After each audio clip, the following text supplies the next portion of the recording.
Hello, welcome to my automata tutorial. इस tutorial में हम पुश डाउन ऑटोमेटा से रिलेटेड प्रॉब्लम्स के बारे में डिस्कस करेंगे। जैसे कि फर्स्ट प्रॉब्लम है, इसमें जो लैंग्वेज है ये है 0 to the power n, 1 to the power m, 2 to the power m and 3 to the power n such that m and n greater than equal to 1। अब सबसे पहले तो हमें ये लैंग्वेज में देखना है कि इसमें कॉमन चीज़ क्या है। तो कॉमन ये है कि जितने ही ज़ीरो हैं उतने ही क्या है 3, और जितने 1 है उतने ही क्या है 2।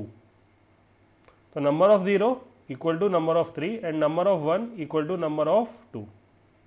तो इस केस में हम क्या करेंगे, हम सबसे पहले 0 को पुश करेंगे और फिर हम 1 को पुश करेंगे। अब जब 2 आएगा तो फिर क्या हम करेंगे, हम जो 1 है उसे हम पॉप कर देंगे। जितने भी 2 आएंगे उसके अकॉर्डिंग हम क्या करेंगे, 1 को पॉप कर देंगे। उसके बाद जितने भी 3 आएंगे, क्योंकि 2 से जब भी हम 1 को पॉप करेंगे तो उसके बाद जो स्टैक होगा उसमें 1 तो नहीं बचेंगे। अब जब हमें 3 मिलेगा तो स्टैक में हमारे पास क्या है 0, तो उस केस में हम क्या करेंगे 0 को पॉप कर देंगे और एंड में हमें क्या मिल जाएगा Z0। तो इसके लिए जो PDA होगा कि अगर हमारी स्टेट है Q0, तो अगर हमें सबसे पहले क्या मिलता है 0, तो हमें जब भी 0 मिला तो हमने क्या करा, स्टैक में 0 को एंटर करा दिया। अब 0 के बाद जितने भी 0 आएंगे हम क्या करेंगे, उन सारे 0 को पुश करते जाएंगे।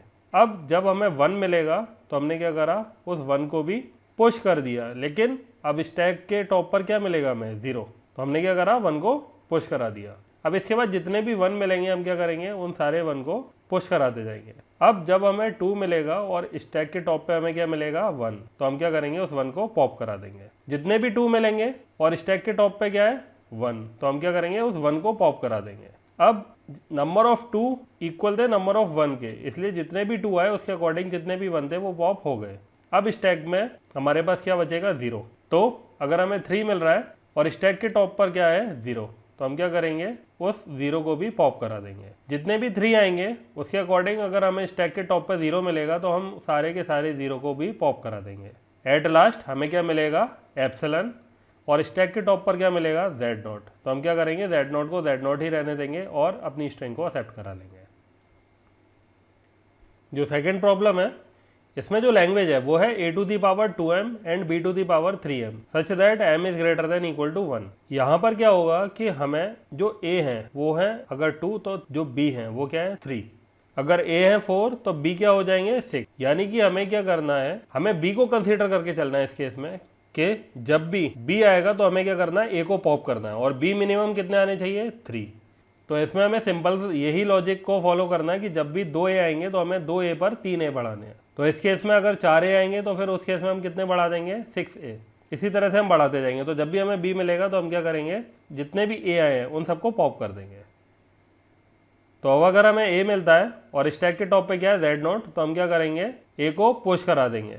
अब इसके बाद हमें क्या मिलेगा, एक और a मिलेगा, लेकिन अब हमें क्या करना है एक a पर 2a बढ़ाने हैं। तो अगर हमें एक a मिलता है तो हमने क्या करा 2a बढ़ा दिए। लेकिन ये भी पॉसिबिलिटी है कि a कितने भी हो सकते हैं, लेकिन क्या हो गए मल्टीप्लिकेशन ऑफ 2 होंगे। तो इस केस में अगर हमें फिर से a मिलता है तो हम क्या करेंगे एक और a को बढ़ा देंगे, और उसके बाद अगर हमें एक और a मिलेगा तो फिर क्या करेंगे हम फिर से 2a बढ़ा देंगे। तो इस केस में जो भी a होंगे वो कितने बढ़ेंगे, 2a की अक्रेंस पर हमारे पास 3a स्टैक में पुश हो जाएंगे। अब अगर हमें b मिलेगा तो हमने क्या करा a को पॉप कर दिया, और उसके बाद हमें जितने भी b मिलेंगे हमने सारे a को पॉप करते चले जाएंगे। एट लास्ट हमें क्या मिलेगा, नल मिलेगा, और जो स्टैक है उसमें क्या मिलेगा Z0। तो Z0 को Z0 ही रहने देंगे और अपनी स्ट्रिंग को एक्सेप्ट करा लेंगे। जो थर्ड प्रॉब्लम है ये है a to the power p, b to the power q and c to the power r such that p equal to q और q is equal to r and p q r is greater than equal to 1। अब यहाँ पर क्या है कि दो cases हैं, या तो number of a and number of b equal होंगे, या फिर number of b and number of c equal होंगे, क्योंकि p is equal to q है और q is equal to r है। तो अगर हमारी स्टेट है Q0 तो सबसे पहले हम चलते हैं P is equal to Q के लिए।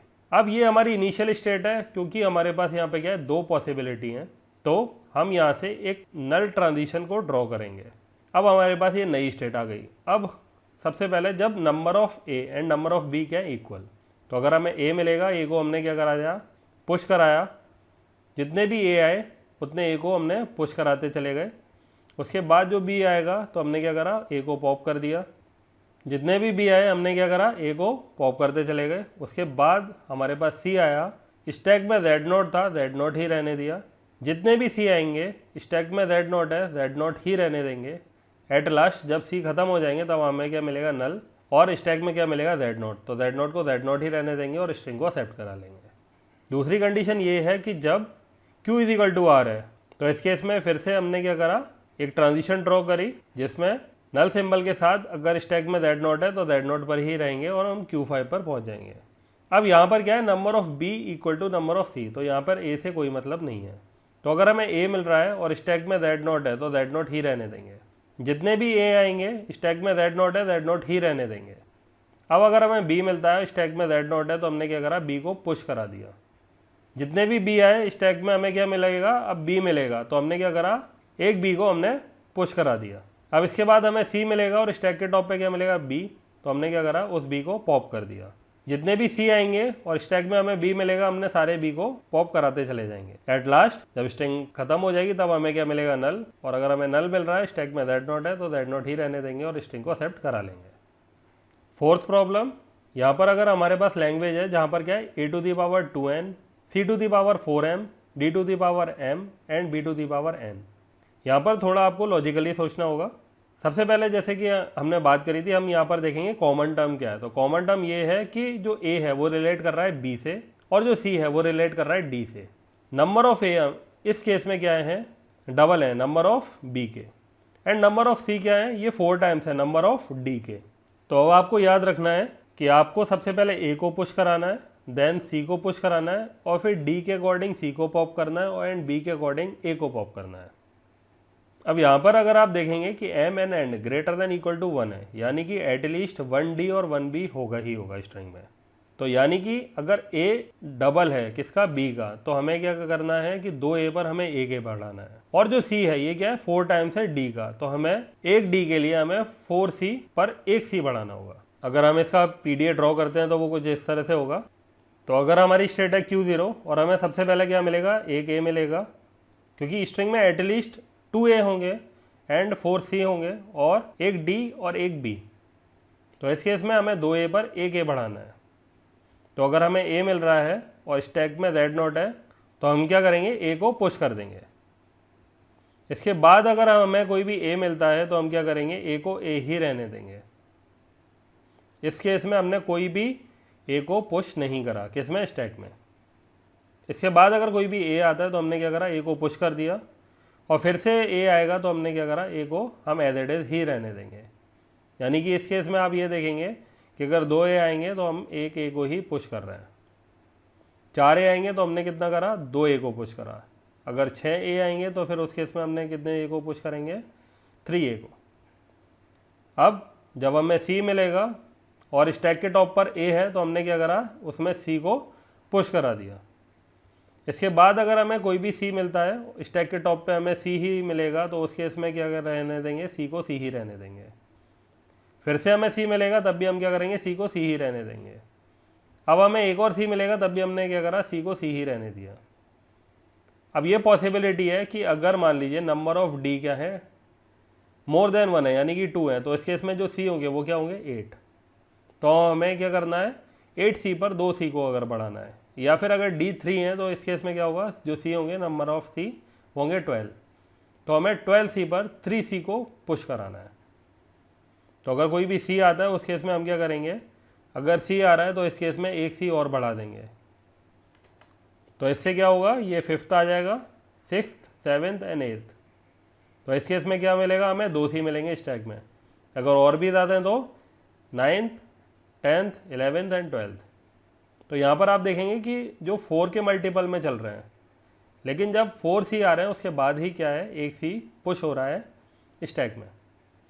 अब अगर हमें d मिलेगा और स्टैक में क्या है, c, तो हम c को पॉप करा देंगे। हमें जितने भी d मिलेंगे और स्टैक में हमारे पास c है तो फिर हम उस c को पॉप करा देंगे। फिर हमें b मिलेगा और स्टैक के टॉप पर अगर a है तो हम उस a को पॉप करा देंगे। हमें जितने भी b मिलेंगे, स्टैक के टॉप पर क्या है, a, तो हम उस a को पॉप कराते जाएंगे। एट लास्ट हमें नल मिलेगा और स्टैक में हमें जेड नोट मिलेगा, तो हम जेड नोट को जेड नोट रहने देंगे और स्ट्रिंग को एक्सेप्ट करा लेंगे। होप आपको चीज़ें समझ में आई होगी। अगर आपकी कोई भी क्वेरी है तो आप कमेंट बॉक्स में उसे लिख सकते हैं या फिर आप मेरे से लिंक्डइन पर कनेक्ट हो सकते हैं। Thank you.